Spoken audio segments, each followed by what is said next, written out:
जी, एक क्वेश्चन है मेरा आपसे। बाबा साहब डॉक्टर अंबेडकर ने पीपुल्स एजुकेशन सोसाइटी बनाई और जिसके तहत उन्होंने बहुत सारे कॉलेज बनाए। औरंगाबाद में मिलिंद कॉलेज बनाया, सिद्धार्थ कॉलेज बनाया। आप इतने बड़े कर्मचारी संगठन के पदाधिकारी हैं, तो क्या आपके कर्मचारियों ने भी कोई छोटा सा स्कूल बनाने की कोशिश की या सिर्फ लोगों को कोसते रहे या सरकार को कोसते रहे?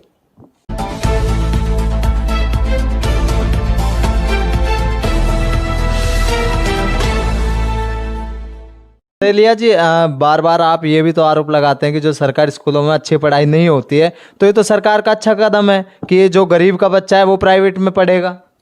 हाँ, आपको ये मैं जो आप कह रहे हैं आपके चैनल के माध्यम से मैं बताना चाहूँगा कि ये गलत बात है कि सरकारी स्कूल में पढ़ाई नहीं होती। जो हमारे जो पूर्व जो नहीं, रिजल्ट बताता है, ये तो रिजल्ट बताता है कि जो सरकारी स्कूलों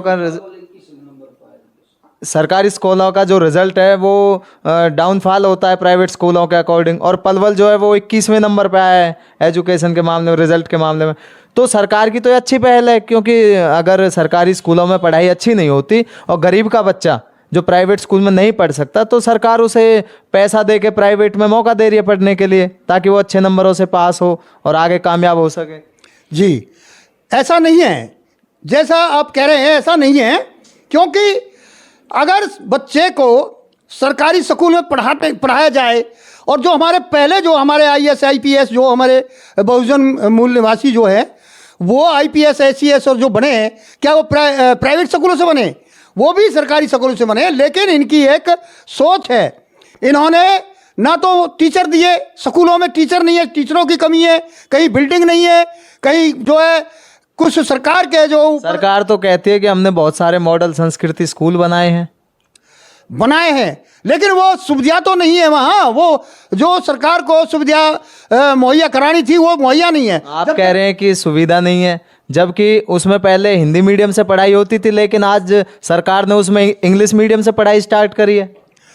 सरकारी स्कूल में किया है। मैं सरकारी स्कूल के लिए तो मैं कह रहा हूँ, सरकारी स्कूलों में टीचर पूरे नहीं है। जब वहाँ कोई जो शिक्षा देने वाला नहीं है तो बच्चे कैसे पढ़ेंगे आप? तो फिर इसके लिए आप क्या कदम उठाएंगे? हम इसके लिए कहना चाहेंगे, जो स्कूल है, सरकारी जो स्कूल है, उनमें टीचरों की कमी है और उस टीचरों की कमी के कारण बच्चे नहीं पढ़ पा रहे हैं।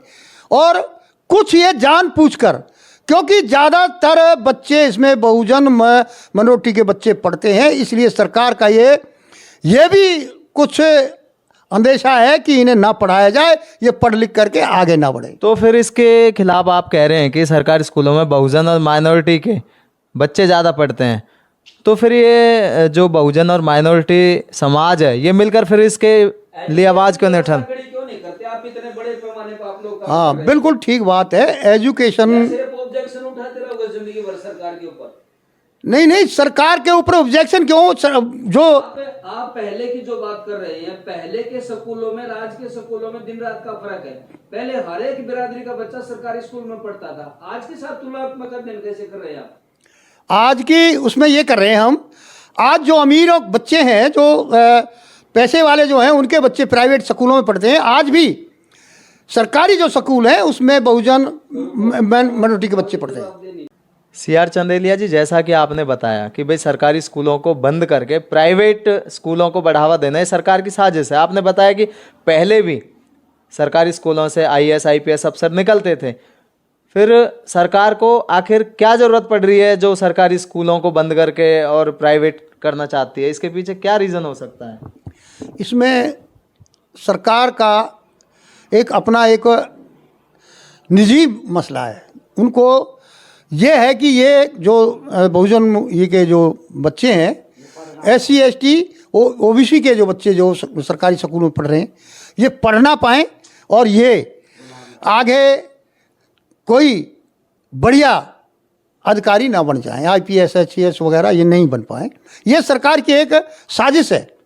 और सरकार की साजिश यहाँ तक है कि बच्चों के ना पढ़ाने के लिए जो सरकारी अध्यापक हैं, सरकारी अध्यापकों को कहीं जनगणना में लगा दिया जाता है, कहीं राशन कार्ड बनाने के लिए, कहीं अपना जो है और कई जो मसले होते हैं उनमें इन्हें भेज दिया जाता है। और जो बच्चे हैं उनको सिर्फ राशन जो मिलता है, जो मिड डे मील का जो राशन मिलता है उसके ऊपर उन बच्चों को निर्भर रखने का इनका मकसद है। और ये चाहते हैं कि इनके बच्चे ना पढ़ पाएँ। जैसा कि अभी मैंने बताया पीछे कि भाई जो सरकारी जो स्कूल हैं उनका प्राइवेटाइजेशन कर रहे हैं, सरकारी स्कूल जितने भी उनका निजीकरण कर रहे हैं। कुछ 360 के करीब स्कूलों को इन्होंने निजीकरण कर दिया है, वो ख़त्म कर दिए हैं। जैसे कि जहाँ कुछ बच्चों की संख्या कम बता करके या फिर उनमें टीचर ना होने के कारण उनको बंद कर दिया। ऐसे हरियाणा में 360 स्कूल जो है बंद हो चुके। चलिए, फिर इसके लिए आप क्या कदम उठाएंगे? अगर सरकार फिर भी ये लगातार करती जाती है तो इसके लिए क्या कदम उठाएंगे? हम सर्व कर्मचारी संघ, महासंघ और रिटायर्ड कर्मचारी संघ के माध्यम से हमने मुहिम छेड़ रखी है और हम सरकार को बार बार चेतावनी दे रहे हैं। और सरकार के साथ हमारी कई बार बातचीत भी हुई हैं और हम संघर्ष कर रहे हैं। तो क्या निकल के आया उन बातों में? अभी तक उसमें ये निकल के आया है कि अभी सरकार कहीं तक दबाव में है, इसलिए अभी नहीं कर पा रही है। चंदेलिया जी, एक क्वेश्चन है मेरा आपसे। बाबा साहब डॉक्टर अंबेडकर ने पीपुल्स एजुकेशन सोसाइटी बनाई और जिसके तहत उन्होंने बहुत सारे कॉलेज बनाए। औरंगाबाद में मिलिंद कॉलेज बनाया, सिद्धार्थ कॉलेज बनाया। आप इतने बड़े कर्मचारी संगठन के पदाधिकारी हैं, तो क्या आपके कर्मचारियों ने भी कोई छोटा सा स्कूल बनाने की कोशिश की या सिर्फ लोगों को कोसते रहे या सरकार को कोसते रहे? हाँ, बात बिल्कुल ठीक है आपकी। ऐसा अभी किसी संगठन ने ऐसी कोई पहल नहीं की है। कब करोगे आप ये पहल? लेकिन इसके लिए हम 70 के नजदीक हो गई है, कब करोगे ये पहल? हाँ, इसके लिए हम संगठन में अभी आगे हमारा आगामी जो प्रोग्राम होगा उसमें इस बात को रखेंगे कि भाई जब सभी मतलब और भी कई संगठन हैं जो पहले पुराने संगठन थे, उन्होंने भी इस विषय में कभी बात चर्चा नहीं की है, तो हम इस विषय में अब चर्चा करेंगे। अब जो संगठन है, हमारे ज्वाइंट कमेटी बनी है, महासंघ, सर्वकर्मचारी संघ और कई जो संघ है CI2, इनकी एक ज्वाइंट कमीशन एक्शन कमेटी बनी है। तो अब हम ये बात जो आगामी जो प्रोग्राम होगा उसमें ये रखेंगे। आपने सुना CR चंदेलिया जी को, जिन्होंने सरकार के ऊपर गंभीर सवाल खड़े किए हैं। एक तो पेंशन के ऊपर उन्होंने बोला, जो सरकार ने पेंशन बंद कर दी है। दूसरा, उन्होंने स्कूलों के ऊपर बात की कि जिस तरीके से सरकार नई शिक्षा नीति लेके आई है उसके तहत जितने भी सरकारी स्कूलों का प्राइवेटाइजेशन करके किस प्रकार से सरकार सरकारी स्कूलों को बंद करने में लगी हुई है, ये सीधा सीधा आरोप सरकार के ऊपर इन्होंने लगाया है। अब देखना होगा हमारी वीडियो को देखने के बाद में सरकार इस पे क्या संज्ञान लेती है। इन्हीं बातों के साथ में आप सभी इस वीडियो को ज़्यादा से ज़्यादा शेयर करें, लाइक करें, चैनल को सब्सक्राइब करें। मैं सोनू कबीरपंथी, जागौर जगाओं से।